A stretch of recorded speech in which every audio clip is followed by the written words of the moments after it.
But the other reason as to why he hates Kendrick Lamar is that he has to teach about Kendrick Lamar. That's the reason as to why Lupe is pissed off. It's because he has to teach about his op.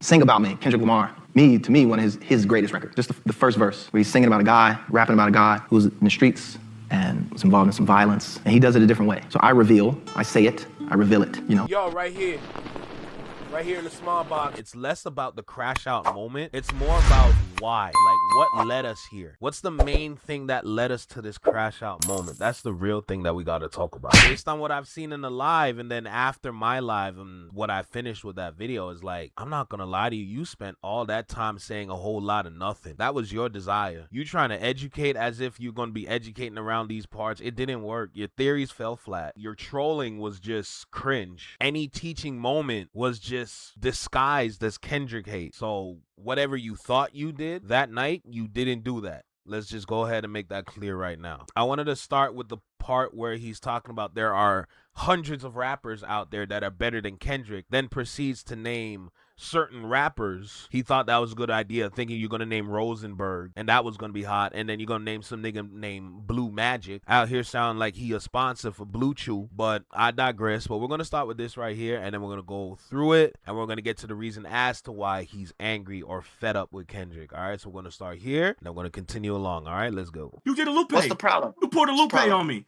You done freaking started from the beginning, and then I got to the end, and I forgot what the beginning is about. I'm trying to. No, hold I got on. you. No, hold on. Refresh. No, My memory's like a steel trap. We gotta go back to what the freaking. My memory's like a steel trap. My memory's like a steel trap. My memory was like a steel trap. Is that the freaking the MIT thing, or was that Lupe rapping wise? How's my knee? Hurt. Thing? You want to quit playing? I want to know if it's that. I'm trying to find out what's going on. Why you playing? Because you're a player. For me, I got too many freaking kids playing around. At the end of the day, you feeling a certain way about me saying something that you believe. I have more to it, but you want me to get to that? But I mean, why we got to build up all this shit around it? No, like, let's get to the nitty gritty, right? All right, forget that. You spam my. Let's get to the nitty gritty. You spam my comments. You feel a certain way about me about saying something that you believe because you're a rapper, and you believe the same fucking thing I do. Why are you so mad? No, you said that it's 50. So what's the difference? What? How do you find? You finding 50 other people? Nigga, I said it was hundreds and I'll name them, and we can list them. Right? Okay, but do you have to say? We can start from Rosenberg Raw all the way to motherfucking Blue Magic. Blue Magic IT. Nigga, where you want to go? We want to start listing niggas, and then let's see how long that list gets before we start naming one nigga with a record deal. No, I don't. As the better rapper. How you feel about What I don't understand is why you have such aggression towards Kendrick. You know. Rhetorical question, of course, because we have the answer. Let's listen to Rosenberg real quick, because he did put out a response to this whole debacle. Battle rapper Rosenberg Raw responds to Lupe Fiasco naming him as the first rapper of hundreds better than Kendrick Lamar, according to Lupe. Lupe don't like me. I just want to start there. So before I tell you what happened, if you saw it, I want to let you know I didn't take that as a compliment at all. Yeah. I felt like the nigga knew what he was doing. I felt like he knew what he was doing. I mean, what the fuck, Lupe? Come on, cuz. Like, all right, respectfully, thank you for the gesture and the compliment, I guess. You were sitting here arguing about rappers being better than Kendrick Lamar. Is there another nigga with that name? Because if so, cool. But if we talking about Dot, and you are trying to make a case that there are rappers who might not be as famous as him or in different fields in the underground world, if you will, that are hotter than Dot, why the fuck did you start with me? You said 50 niggas? You couldn't name me at like 32 or 29? Like, at a number where when you said it, niggas could have just rolled over it like, cool, yeah, all right. He said Rosenberg, he said Lux, he said Mook. Why did you start with me? Like, what the fuck is that about? In confidence, too.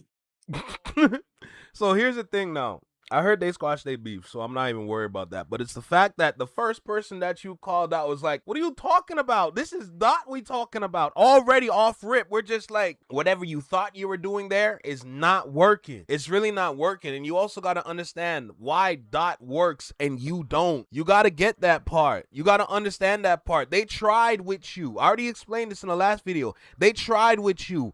It didn't work. At a time when you could have signed to do something better, you didn't. And what happened? You said you were there for your fans. Cool, but you need to understand why in that moment that could have changed your career if you did a little bit of mainstream shit. You still command your shit. How the hell Kendrick made it work and you couldn't do it? What are you mad about? You mad that Kendrick is living in your truth? Is that what you're pissed off about? Because as far as I see it, for 3 hours and 30 minutes, minus about like 15 for connection issues, you thought it was a good idea to just talk crazy the whole time. That's you right there. That's your prerogative. That was your desire. That's what you wanted to do. That was your intention because you didn't even want to leave. You thought it was a good idea for you to come on somebody else's channel to get to the bottom of something. Meanwhile, dude is sitting back. At this point, if he had clippers, straight clip farm for 3 hours on God. But of course, with Twitter, it's like free clip farming. That's what happens. When you have a viral moment and it gets on Twitter, clip farming is damn near free. All you got to do is take what you need, repurpose it, upload it again. Done. That's all you got to do. That's literally it. But it's about why you have so much anger and rage. And ladies and gentlemen, see, with the research that I have done, we have concluded that LUPE Fiasco hates Kendrick Lamar. Not only because Kendrick Lamar is living in his truth, but the other reason as to why he hates Kendrick Lamar is that he has to teach about Kendrick Lamar. That's the reason as to why LUPE is pissed off. It's because he has to teach about his op. Sing About Me, Kendrick Lamar. To me, one of his greatest records. Just the first verse, where he's singing about a guy, rapping about a guy who was in the streets and was involved in some violence, and he does it a different way. So I say it, I reveal it. You know, you bet you didn't know you just saved yourself. Eminem reveals it, the word says, oh shit, it was you. Kendrick and his genius. He's writing a letter in the person, and as if he's this guy, and he's like, hey, if I live to see your album come out, You just hear a series of gunshots. Then the verse stops. The beat keeps going. So God, he died. If I live to see your album come out, I just want you to do. Right? Repetition, plot, break, structure. In the class, we study this, right? We'll take examples. We'll set up a theme. We'll say, okay, we're going to talk about surprise. We're going to talk about a very specific type of surprise and how to utilize it and execute it. And we'll use this particular frame, right? We'll start with 3 Little Pigs, and then we'll end on Kendrick Lamar, right? And show you different ways to navigate and assess, and then hopefully accomplish that process in your own work. And you can talk about whatever you want. You can talk about 3 Little Pigs if you want, right? Just has to rhyme. You know, it's the only thing I ask, and it has to be to a beat. That's why you mad. Congratulations if you want to talk about your sold out tour or whatever festivals that you be performing at. That's cool. That's cool. Honestly, that makes you the cool teacher. You're the cool professor to your students. But the fact that you be on these stages and you enjoying your fame, you look at Kendrick Lamar and he's like, I'm literally the same person. That's how he sees it through his eyes. That's why you mad. I'm the same person. Why am I not there? Well, your pathway is different, just to keep it short. That's literally what it is. Because of the decisions that you thought were right for yourself, you stepped out. You said no. You said fans first. Cool. That's completely valid. That's the understandable part. But you also got to understand how the industry works, bruh. It's a give and take. Constantly, every day, every waking moment in the industry is a give and take. It's just how well can you play that? That's why Kendrick Lamar is where he at. Provide what they need so you can do what you want to do later. Give them something that is so good that is check marking every single box on their checklist to the point where it's like, hey, bro, you did what you needed. Hey, do you? That's what Kendrick did, bro. Now you mad about it. You don't like teaching about Kendrick because you think you're better than him. Do you like your job or not, bro? That's my question. Do you like your job at MIT or not? That's the real thing. Because it's gotten to a point where it's like, if you have all this hate for somebody that literally speaks to nobody on social media, that is radio silent on social media, and all you do is chirp like you some sort of bird, brother, you have a problem. Maybe instead of teaching about Mr. Morale like that and trying to dissect the tracks, maybe what you should do is Just play the album. Play the 2 discs. Just sit back, play the 2 discs, and just let the song breathe through you, because that's your therapy session that you're trying to break down. That is what you need, because the hatred is absolutely unnecessary. If we're going to keep it tall, it is absolutely unnecessary. Your pathway has its own fruits. You mad that Kendrick pathway got more fruits than you? That's ridiculous. But if that's what you want to live in, you can stay there. Just understand the ramifications is pretty clear. You look crazy and you look bitter. You're making yourself look bitter, bruh. Why? What's the purpose? What was the goal here? Now what are you gonna do when you gotta step back in class to teach your students? The heck, you about to be a meme. You lucky you not a meme. Keep it tall. It's actually crazy. Think about it. You mad and you keep a next man's name in your mouth because you gotta teach about him. You gotta teach the students why the storytelling in this song is so elite. You gotta teach the students why the structure of the bars is so S tier. And meanwhile, you're sitting there saying, I could do better. I could do better. But it's not about being better. It's about how well you can give the people something to consume. You didn't do that. Because as soon as when you tried to go mainstream, that's when it was looking a little scary for you. When you stayed in your bag, that's when you were great. But as soon as you tried to cross over, as soon as you attempted to cross over, that's when it looked a little spooky, because it didn't work. You could do one, but you couldn't do the other. As an artist, to be good, you gotta have a wide range of skill. That's what it comes down to. A lot of people consider you a legend. Like, I watched Wayno's video this morning. He considers you one of the greats. Now, do I consider you one of my greats? No, I'm gonna be honest, but I'm not gonna discredit your talent. But it takes more than talent to be a great artist. You have the talent, you have the skill set, but you don't have enough to win over a wide range of an audience. Kendrick Lamar won over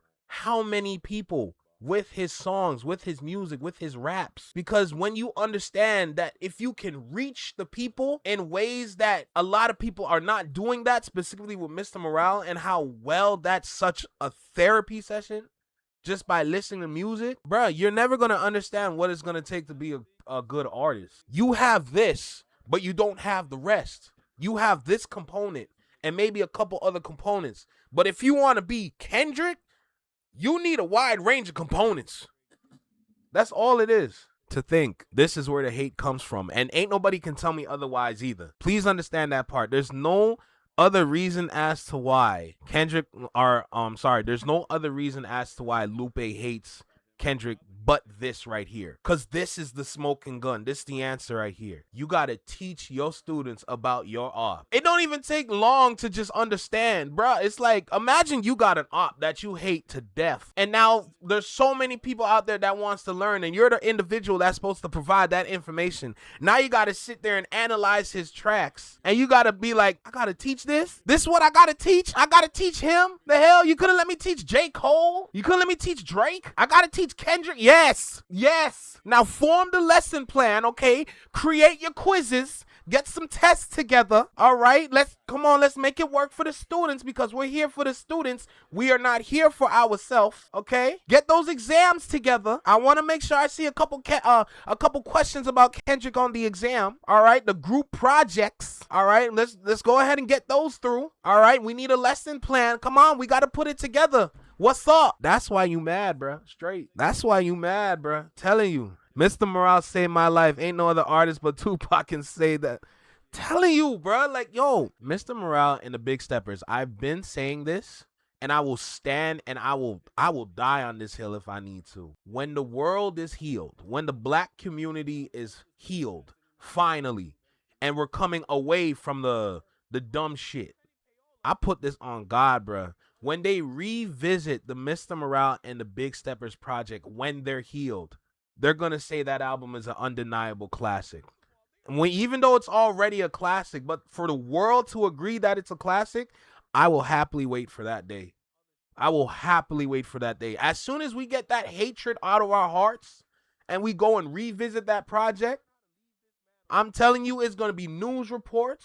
You're going to see articles about 10 years later. You're going to see it as talking points on podcasts, if that's still a thing in the next 10 years. I'm telling you, it's going to be undeniable. You just got to let it cook a little bit, and the people got to heal. Trust me. That's all it's going to do. Listen, my favorite song on the Mr. Morale and the Big Steppers is Die Hard. That is the first listen off that track. I had to go for a walk. I'm like, this the one. This the one for me. Don't get it twisted. Count Me Out, Rich Spirit, all them tracks are cold. Die Hard hit me so different. I'm like, yo, double JP, as you should. Real shit, bro. Count Me Out low-key saved me from some effed up ish. There you go. There you go. Now imagine when all these crash outs, just give it a chance. You gonna learn about yourself. Listen. You love Die Hard as you should. The Heart Part 5. That's all I gotta say. The Heart Part 5. Whether if you want it with the video or without the video, it doesn't even matter. The Heart Part 5. It's gonna let you know how you guys been acting this whole time. When they come to that realization how crazy they've been moving and they listen to that song, oh, it's gonna fuck them up. I put that on God, bro. It's gonna fuck them up heavy. Trust me. Trust me, bro. God, there go Ron with the goddamn lyrics. I hope I'm not too late to set my demons straight. Bro! Yeah, Lupe, you mad, bro. I ain't gonna hold you. Bro, you mad as hell, man. Absolutely crazy. You tried your hardest to not look like a hater and then proceeded to make yourself look like a hater. Just imagine that, bro. You did not get the job done. You failed. Like, horribly. Like, it's actually crazy. Everybody just want that energy. They want that vibe. They want that dopamine hit. When they come off of that high and they bring themselves back down to planet Earth to ground themselves in this soil. Oh, y'all gonna listen to that album again. Now, trust me. As you age as an artist, your legacy matters more and more. The more that you age is the more that your legacy is going to be like, it's going to matter. Okay, I want to go ahead and say that first. The reason why I'm saying that is because you need to understand, just because you have this legacy that you've paved for yourself doesn't mean you can do whatever you want in your future. That foundation that you laid down, you must maintain it so that you can keep your legacy intact. This crumbles it. You are a laughing stock. You need to understand that part. You are a D1 laughing stock right now. Because you can't seem to just let that hate out of your heart. You bitter, you petty. You need to understand your character as an individual, especially as an aged rapper, is forever going to happen. We've said this about Drake. Your legacy matters, and the more that you be doing stupid shit is the more your legacy is going to be in question. I question your whole legacy, because if this is how you've been moving behind the scenes the whole time, brother, I don't even think I want to care about your songs. Now, remember, fortunately, I can answer, yo, name me 3 Lupe tracks. Shit, I got you. That's light. That's light. But honestly, if somebody was to ask me that, I don't even think I want to answer. I'd be like, shit, I don't know. You tell me. Like, now we both sitting there stuck. Your character matters. How you move as an artist matters. You being a professor is great because you don't see people do that. You don't see people teach the culture, the legacy. So that's fire. But if only you took that hate out of your heart, then it would matter even more. And then we would look at what you've paved in a different light. But because this is the route that you want to take, bro, it dims your light. Your light is fully dimmed. That's what you wanted to do. That's what your desire was. Now look at you. Everybody laughing at you, bro. It's crazy. God damn. So what's at what point do we at what point do we try to like you can't salvage this? That's how bad this is. You got to let time heal this. And who knows how much time it's going to take to heal this. And based on the track record with Lupe, it looks like the older he gets is the more bitter he gets. So What do we do with you? What do we do? Like, it looks bad. Guard your reputation with your life. One of the law. There you go. There you go. There you go. Because that's all you got half the time. With all these poor deals or these terrible deals that artists be in, what are you going to expect? You got to maintain and keep something. And that's your legacy. But the more that you be moving crazy is the more that your legacy gets dirty and it gets tarnished. And the only person to blame is you. Just think about that. It's sad to see. I'm telling you. It's really sad to see. But you thought in that moment that's what you wanted to do. Hey, bro. You must have it figured out. You must have it all figured out. Because this don't look good for you in any kind of way. Real shit.